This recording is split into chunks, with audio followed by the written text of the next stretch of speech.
And I think to myself, what a wonderful world. Hello beautiful humans and welcome to my YouTube channel. I'm Alex and this is my channel Simply Alexandra, and today I'm going to be talking to you about my biggest skincare secret for 2020/2021. And also, on one other note, there's nothing wrong with having pimples. Pimples and acne are actually a very normal thing that your body does, and it's just in the kind of culture that we're in at the moment, the beauty culture. There's this war on acne, there's this war on normal skin, and we're kind of made to feel insecure about our acne, and we shouldn't. And there are some amazing pages on Instagram. One of the hashtags is Free the Pimple, and I'll share a couple of links over here of amazing Instagrams to help you with how you feel about your acne, because I think that they're fantastic. Anyway, let's get into the video. Today I am talking about my Roaccutane story, and I am now about 5.5 months in, and I want to show you my skin. And the reason I kind of want to do this video is I have seen so many negative stories about Roaccutane, and sure, some people do have some really bad experiences on Roaccutane, but I went from this to this.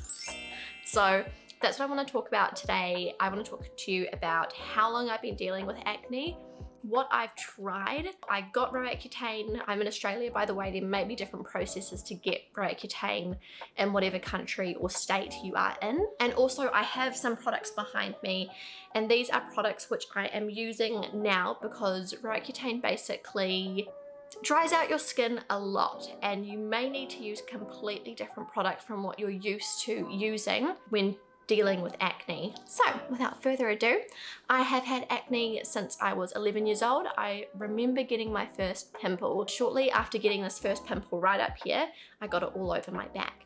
And they were not just tiny things, they were big ones that were really painful. And I had acne on my back for, I'd say, or backne, for over 5 years, a really long time. And as a teenager, you're already going through enough, and to have such bad acne on my back, honestly, like the top of my back from above my bra strap, there probably was less centimeter in between each pimple on my back, and it was just covered in not only just normal pimples but whiteheads and blackheads, and it was just a grease, like it wasn't a pretty sight. And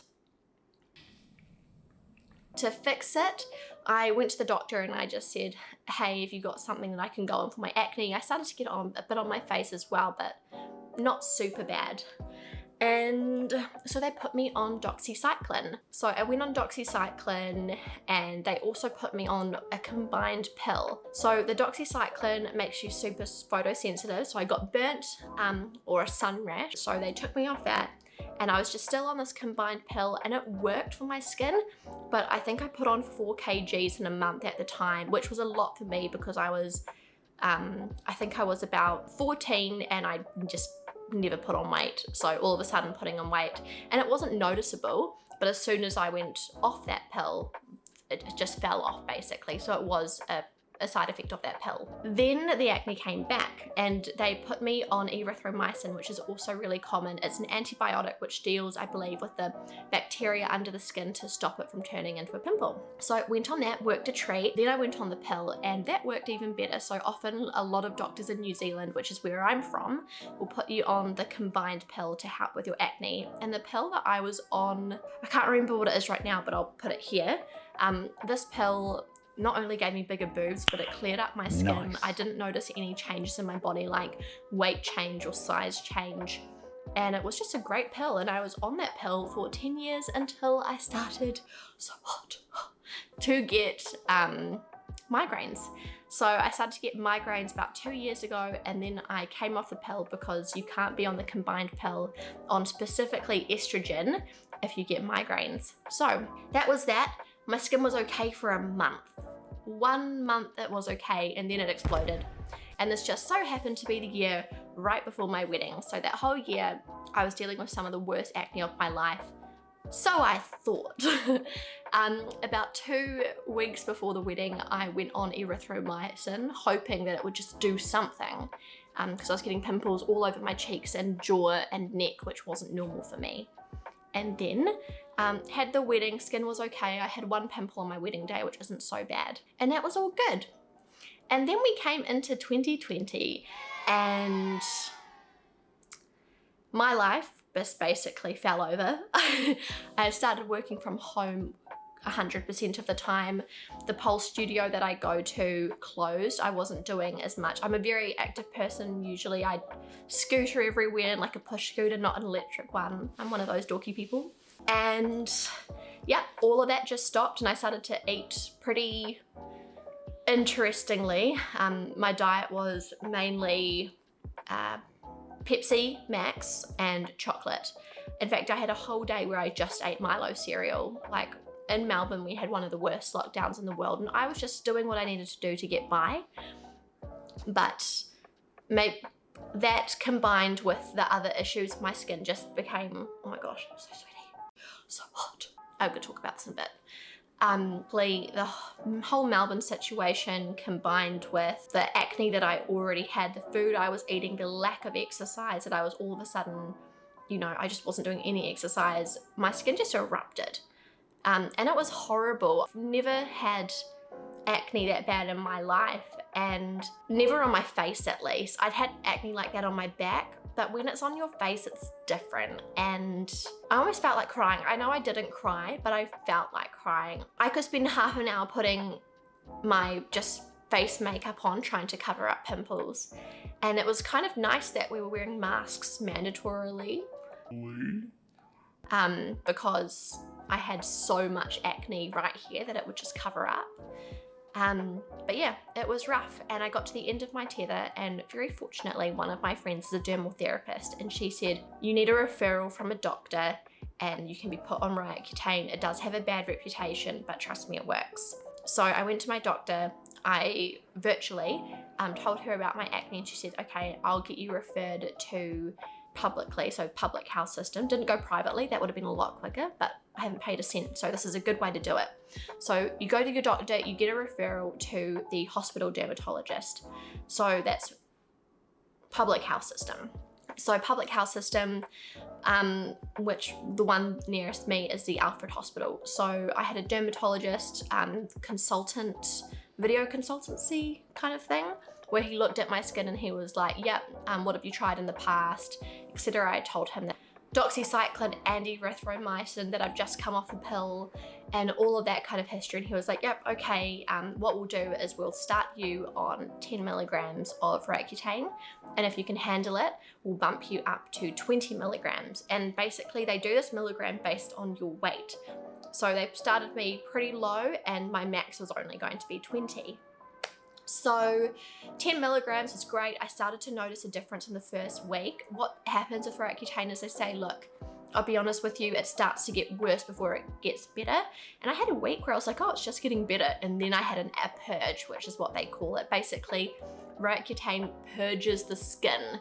It gets out blackheads, it gets out any pimples and brings it to the surface. So 1 week it was pretty bad, but I didn't have a very bad purge at all. So that was good. And then I moved up to 20 milligrams and that's when I started to notice the side effects. So at 10 milligrams, I noticed that I had dry lips.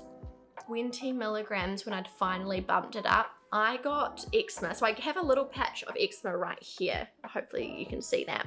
This thing turned into a full-blown thing up both of the sides of my arm, which was not fun. And I took myself back down to 10 because I just knew that my body wasn't handling it. Also, my lips were so dry.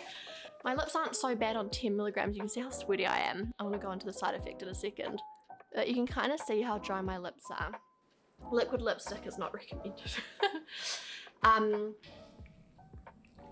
And yeah, 10 milligrams has been working absolutely fine for me. I haven't really noticed any mood changes. I haven't really noticed any body changes. I've gained weight, but I think that's more to do with the pandemic rather than to do with this medication. A lot of people actually lose weight on Roaccutane or isotretinoin, whatever you want to call it, just due to the fact that it can suppress your appetite.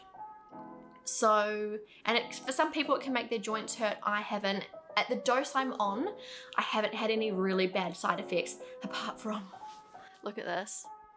You see how I sweat through my nose.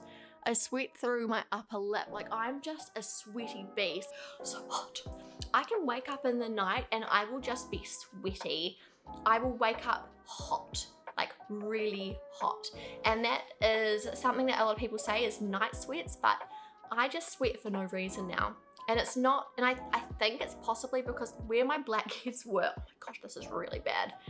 Where my blackheads were, there's now really hardly any blackheads. So I think that the sebum or sweat just can get through to the surface now. And so I'm sweating like crazy. But that's effectively the only side effect that I notice, aside from the dry lips and occasionally this pops up. But yeah, that's not so bad. Now, something with Roaccutane that you'll know, or maybe you don't know, is that it causes really severe birth defects in unborn children. So you need to be on a contraceptive, or you need to completely abstain from sex. I'm married, and being abstinent wasn't really an option for us. So what I decided to do was to go back on the pill, the mini pill, because I can't be on the combined pill. And it was fine, and the first dermatologist I spoke to was like, yep, that's all good. I'm sure you'll sort out the contraceptive.